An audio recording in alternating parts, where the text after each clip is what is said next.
So, today we are going to once again continue our topic.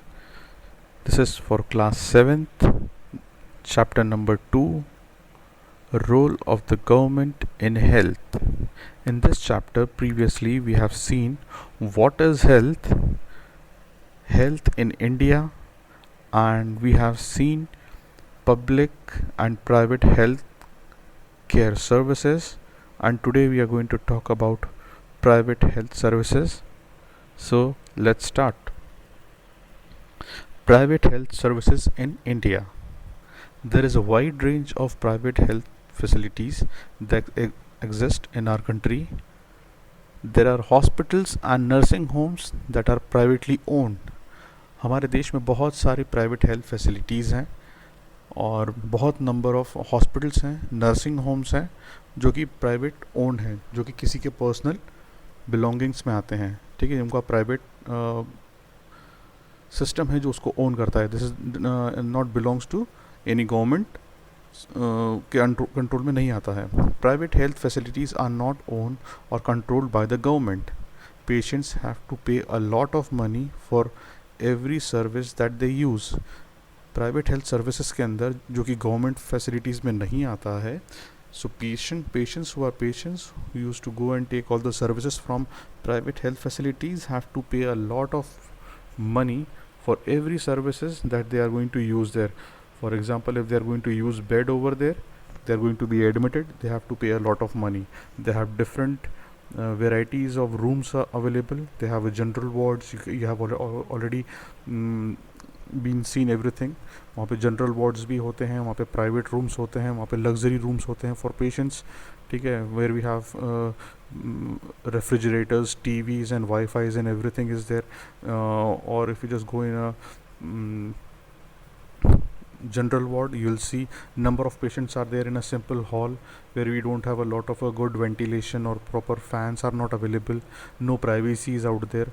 Okay, so for every type of any type of facilities you are enjoying there in the private health facilities, so you have to pay a lot of money for this as compared to the public health care services. So जो भी privately owned है, they are using it, उन्हें बहुत ज़्यादा पैसा इसके लिए पे करना पड़ता है. Then health care and equality. Is adequate health care available to all. क्या पर्याप्त मात्रा में हेल्थ केयर सर्विसेज सभी को अवेलेबल हो पा रही है? That's a very good question. This question can be there in examinations. In India private services are increasing fast but public services are the same. You have already seen the places or you have visited the places जहाँ पे भी private hospitals है, वो बहुत ज़्यादा साफ़ सफाई के साथ में बहुत अच्छी सर्विसेज हैं, वहाँ पे नए इंस्ट्रूमेंट्स हैं. But if you have seen कि wherever we have a public health care services, वहाँ की बिल्डिंग जर्जर हो रही होगी, पुरानी होगी, गंदगी होगी, साफ़ सफाई का नहीं होगा, वाइट वॉश नहीं हुआ होगा, प्रॉपर इक्विपमेंट्स नहीं होंगे. वो पहले जैसे सर्विसेज सेम है, उसे अपडेट नहीं किया गया है. ओके, वेरेस प्राइवेट सर्विसेज को एकदम से आगे बढ़ी हैं. रीज़न था कि उन्होंने साफ़ सफाई रखी, वहाँ पे न्यू गैजेट्स आ रहे, टेक्नोलॉजी आई, सब चीज़ें उन्होंने एक ही जगह पर कर दी ताकि पेशेंट्स को यहाँ से वहाँ मूव ऑन नहीं होना पड़े. सारी फैसिलिटीज़ उन्होंने वहीं पर उनको प्रोवाइड कर दी. There is no increase in public services, so people have access to mainly private services. The cost of private services is very high. Some private services encourage incorrect practice to earn more money. So हम ये देखते हैं कि क्योंकि public services properly develop नहीं हो पाई, for each and every facility what you want to use it, you have to move from one place to another. If take an example, अगर आपको एक्सरे करवाना हो तो शायद वो हॉस्पिटल में अवेलेबल नहीं होगा, या मशीन ख़राब होगी तो आपको कहीं और जाना होगा. May be if you want to go for some sonography और समथिंग, तो आपको कहीं और बाहर जाके मेडिकल्स में करवाना होगा. और अगर आपको कुछ टेस्ट करवाने हैं या तब भी आपको हॉस्पिटल से कहीं बाहर जाना होगा. लेकिन इफ़ यू जस्ट अगर आप कहीं पे भी प्राइवेट हेल्थ केयर सर्विसेज में जाते हैं तो वहाँ पर आपको ये सारी सर्विसेज एक ही जगह पे प्रोवाइड कर दी जाती है, और इन रिटर्न आपको बहुत बड़ी cost you have to pay for it. सो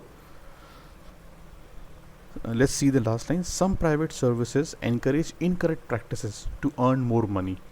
कुछ प्राइवेट सर्विसेज हैं जो कि हमें एनकरेज कर रही हैं, वो खुद ही एनकरेज हो रही हैं कि वो इनकरेक्ट प्रैक्टिसेस प्ले ऑन करती जाएं ताकि वो खूब ज़्यादा पैसा और अर्न कर सकते हैं. To understand this thing, let's take an example. Private services, जो प्राइवेट हॉस्पिटल्स रहते हैं जहाँ पे डॉक्टर आपको देखता है, टेक एन एग्जाम्पल कि if you are not well and you have been admitted in the any private hospital, okay, after 2 or 3 days you became fit and fine and you are ready to move on, but doctor says कि one more day we have to check you and आपको एक दिन और consideration में रखना पड़ेगा, कहीं आपकी तबीयत वापस से ख़राब नहीं हुआ तो हम आपको कल शाम को इतने बजे तक विल रिलीव यू. सो आज आप बिल्कुल ठीक फील कर रहे थे, लेकिन स्टिल द डॉक्टर सेस आपको कुछ समय के लिए देख के रखना पड़ेगा, क्योंकि रीज़न है कि एक और दिन का बेड चार्ज, एक और दिन का रूम चार्ज आपके ऊपर लग जाएगा. This is how the private hospitals earn. Okay, ये एक इनकरेक्ट प्रैक्टिस है. जबकि अगर एक पेशेंट ठीक हो चुका है, अब उसको हॉस्पिटल में रहने की ज़रूरत नहीं है, let them go, late somebody else come and go for the services. लेकिन वो ऐसा नहीं करते, वो किसी एक ही से बहुत सारा पैसा अर्न करने की कोशिश करते हैं. These are some of examples of incorrect practices जो कि प्राइवेट सर्विसेज मनी अर्न करने के लिए करते हैं. Then, for a middle class family, medical expenses cause hardships. For the poor, every illness in the family is a cause of great anxiety and distress. The expense on illness make their situation even worse. एक middle class family के लिए medical expenses बहुत ज़्यादा महंगे हो सकते हैं. एक छोटी सी बीमारी या कुछ भी अगर वो एडमिट हो रहे हैं तो उनके लिए बड़ा डिस्ट्रेस का सिचुएशन आ जाती है और उनकी सिचुएशन बहुत ज़्यादा वर्स हो सकती है, क्योंकि उन्हें बहुत ज़्यादा पैसा उसके लिए मेडिकल सिचुएशन के लिए पे करना पड़ सकता है. Okay, then what can be done, क्या किया जा सकता है. It is the responsibility of the government to provide equality healthcare services to all its citizens, especially the poor and the disadvantaged. It is important to work on public health facilities as well as on basic amenities in order to improve the health situation of our people. इसे समझने के लिए हम बात कर लेते हैं. It is a situation or it is a responsibility of the government to provide equality in healthcare services. हमें समानता मिलनी चाहिए हेल्थ केयर सर्विसेज में. ऐसा नहीं कि समबडी इज़ रिच तो वो प्राइवेट फैसिलिटीज़ यूज़ कर ले, क्योंकि उसमें बहुत ज़्यादा फैसिलिटीज़ प्रोवाइड की जा रही है, आपको एक ही जगह सब चीज़ें प्रोवाइड कर दी जाएंगी. और अगर ये पब्लिक हेल्थ केयर फैसिलिटी तो आपको प्रॉपरली सारी चीज़ें नहीं प्रोवाइड की जाएगी. ऐसा नहीं है. It's duty of a government to provide. Okay, specially जो पुअर हैं और जो डिसएडवांटेज्ड हैं उनको कभी भी अच्छी हेल्थ केयर फैसिलिटीज़ नहीं मिल पाती है. Even the doctors in the public health care facilities, they even called them to their clinics कि आप क्लिनिक पे आए, हम वहाँ आपका इलाज करेंगे, यहाँ पे आपका इलाज नहीं हो पाएगा. Which are also one of a incorrect practices how the people earn. ठीक है, so it is very important to work on public health facilities as well as on the basic amenities.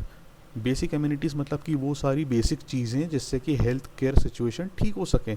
ज़रूरी नहीं है कि हम केवल हॉस्पिटल्स और इनकी बात कर रहे हैं, लेकिन हमें बेसिक सिविक कम्युनिटीज़ के अंदर साफ़ सफाई, आसपास में गंदगी ना हो, कहीं पे भी आपके कैनल्स और आपकी जो भी ड्रेनेज सिस्टम है ये खुला ना रहे, जहाँ पे गंदे मक्खी मच्छर और ये ना हो. हमें साफ़ सफाई से भी रिलेटेड बात करना है, क्योंकि हमें बेसिक कम्युनिटीज़ की भी बात करना है, इंफ्रास्ट्रक्चर की भी बात करना है. ओके, सो हम गवर्नमेंट का काम है कि वो आपको फैसिलिटीज़ प्रोवाइड करे ताकि आप हेल्दी बने रहें. ठीक है, और लोग हेल्दी बने रहेंगे तो ये कंट्री के लिए फ़ायदेमंद रहेगा कि उसके लोग फिट और हेल्दी हैं जो कि सही डिसीजन ले सकते हैं. Okay, let us take 2 examples to understand this in a better way. The Kerala experience. Kerala हमारे यहाँ पे एक स्टेट है, वहाँ का हम एक केस स्टडी देख लेते हैं. In 1996, the Kerala government allotted 40% of the total Kerala budget to the panchayat. उन्होंने अपना 40% जो था बजट का उन्होंने पंचायत को दे दिया है, ताकि जो पंचायत से वो प्रॉपर प्लानिंग कर सके हर चीज़ों के लिए, बेसिक एम्यूनिटीज़ के लिए, जैसे कि वाटर है, फूड है, वुमेंस डेवलपमेंट है, एजुकेशन है, और हेल्थ केयर सिस्टम्स को इम्प्रूव किया जा सके. So this is one of a very good idea जो कि केरला ने स्टार्ट किया था. And the second is about Costa Rican approach. Okay, that you will do of your own. ये आपके लिए है कि you will read the topic and prepare yourself. Thank you.